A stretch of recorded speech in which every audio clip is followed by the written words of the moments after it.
سر کا مسح کریں، اپنے ہاتھ کو پانی لیں اور ایسے کر کے پھر ایسے اسی ہاتھ پہ لوٹا لیں اور اس کے بعد اسی پانی سے ہم اپنے کانوں کے بیچ میں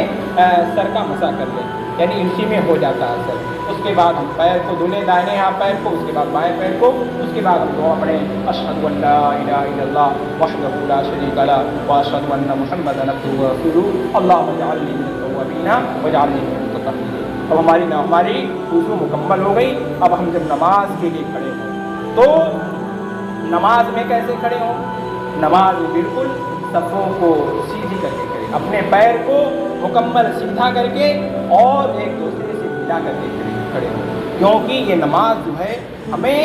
اتحاد کی دعوت دیتا ہے، مل جل کر کے دعوت دیتا ہے۔ اس نماز کے اندر بہت ساری عبرت اور نصیحت کی باتیں ہیں، تو ہمیں نماز سے مل کر کے کھڑے ہوں، صفوں کے بیچ خالی جگہ نہ چھوڑیں، اور اس کے بعد جب امام تکبیر کہہ لے تو آپ تکبیر کریں، یعنی اللہ اکبر جب امام کہہ لے اپنی نیت مان لے تب اس کے بعد آپ مانیں، یعنی جب امام کوئی بھی جب رکن کر لے اس کے بعد آپ کریں، امام کے ساتھ آپ کوئی بھی رکن نہ کریں، بلکہ ایک امام ہے اس کی پیروی کرنی چاہیے، اس کے پیچھے پیچھے چلنا چاہیے، نہ کہ اس کے ساتھ چلنا چاہیے، ورنہ امام اور مقتدی میں کوئی فرق نہیں رہ جائے گا۔ اور بہت سارے لوگ جب نماز میں آتے ہیں تو کوئی بال کو کھجلاتا ہے، کوئی داڑھی کو کھجلاتا ہے، کوئی کپڑے کو سمیٹتا ہے، اور کوئی کہیں تاکتا ہے کہیں سوچتا ہے، ایسے نماز میں خشوع نہیں پیدا ہوتی ہے، ذہن حاضر نہیں رہتا، جو نماز کی جو ہمیں لذت ملنی چاہیے وہ ساری چیزیں ختم ہو جائے گا، کیونکہ اللہ تعالیٰ نے قرآن کریم میں مومن جو کامیاب ہوں گے ان کی خوبی یہ بیان کی ہے قد افلح المؤمنون الذین هم فی صلاتهم خاشعون، کہ اپنی ان کے نمازوں کے اندر جو مومنین کامیاب ہیں ان کی نمازوں کے اندر خشوع رہتا ہے۔ خشوع اور خضوع کا مطلب کیا ہوتا ہے؟ جب آدمی کسی محکمے میں اور کسی بڑے آفیسر کے یہاں جب جاتا ہے تو بالکل سراپا مجسمہ بن جاتا ہے، اسے بالکل کھڑا رہتا ہے، ایسا لگتا ہے کہ کوئی ایسا ہم حرکت نہ کریں جس کو اس کو ناگوار لگے۔ تو ایسے ہی جب ہم نماز کے لیے آئیں تو مکمل اور سراپا خود کے مانند کھڑے ہو جائیں، اور مکمل ہم وہیں پر ہماری نگاہ ہونی چاہیے جہاں پر ہم سجدہ کرتے ہیں، کیونکہ عبادتوں کے اندر احسان ضروری ہے، اور احسان کا مطلب یہ ہے ان تعبد اللہ کأنک تراہ فإن لم تکن تراہ فإنہ یراک۔ اللہ کے نبی صلی اللہ علیہ وسلم فرماتے ہیں کہ تم عبادت ایسے کرو جیسے کہ تم اللہ کو دیکھ رہے ہو، یعنی جب ہم نماز کے لیے پڑھتے آئیں تو ہمارے ذہن میں، ہمارے دل میں، ہمارے دماغ میں یہ تصور اور یہ خیال ہونا چاہیے کہ ہم اللہ کو دیکھ رہے ہیں اور اللہ سے ہم دعائیں مانگ رہے ہیں اور اللہ کے لیے ہم سب کچھ کر رہے ہیں۔ جب اس طرح سے ہم نماز پڑھیں گے تو نماز کے اندر ہمیں مٹھاس ملے گی، لذت ملے گی، چاشنی ملے گی، اور جب آئیں گے ایسے پڑھیں گے ایسے رسمن اور ایسے بے توجہی کے ساتھ تو ہمیں نماز کی کیفیت، نماز کے جو سرور ہے وہ ساری چیزیں نہیں مل پائیں گی۔ تو اللہ کے نبی صلی اللہ علیہ وسلم نے کیا فرمایا کہ تم جب نماز پڑھنے کے لیے آؤ تو ایسا تصور، ایسا خیال اپنے دل کے اندر رکھو کہ جیسے کہ تم اللہ تعالیٰ کو دیکھ رہے ہو، اور اگر یہ تصور اور یہ خیال تمہارے اندر نہ پیدا ہو سکے تو تمہیں یہ خیال ضرور ہونا چاہیے کہ اللہ ہم کو دیکھ رہا ہے، یعنی اس یقین اور اعتماد کے ساتھ آپ کو عبادت کرنی ہے کہ اللہ تعالیٰ ہمیں دیکھ رہا ہے۔ تو اس طرح سے اگر ہم عبادت کریں گے تو نماز ہماری قبول ہوگی، اور نماز کے اندر جو لطف اور مٹھاس ہے وہ ساری چیزیں ہمیں ملیں گی۔ تو کہنے کا مطلب یہ ہے کہ ہم اپنی نمازوں کے اندر خشوع اور خضوع پیدا کریں، اور اس دنیا کی زندگی میں رہ کر کے اپنی آخرت کی زندگی کو برباد نہ کریں، آخرت کی زندگی کو اور محشر کی ہولناکی کو اپنے سامنے رکھ کر کے زندگی گزارے۔ آخر میں اللہ رب العالمین سے ہم دعا کرتے ہیں کہ بار الہ ہمیں اور آپ کو نمازی بنائے، پکا سچا نمازی بنائے، مسجدوں سے ہمارے رشتے کو مضبوط کر دے، اللہ رب العالمین سے ہمارے تعلقات مضبوط کر دے۔ اے بار الہ ہم میں سے جو بیمار ہیں، پریشان حال ہیں، اے اللہ بیماروں کو شفائے کلی اور شفائے کامل و عاجل عطا فرمائے، اور پریشان حال کو پریشانیوں کو دور فرمائے۔ اے اللہ جو مقروض ہیں ان کے قرض کے لیے کوئی سبیل اور راستہ نکال دے۔ اللہ رب العالمین جب ہمارا خاتمہ ہو تو ایمان پر ہو، اسلام پر ہو۔ اقول قولی ھذا واستغفر اللہ لی ولکم ولسائر المسلمین من کل ذنب فاستغفروہ انہ هو الغفور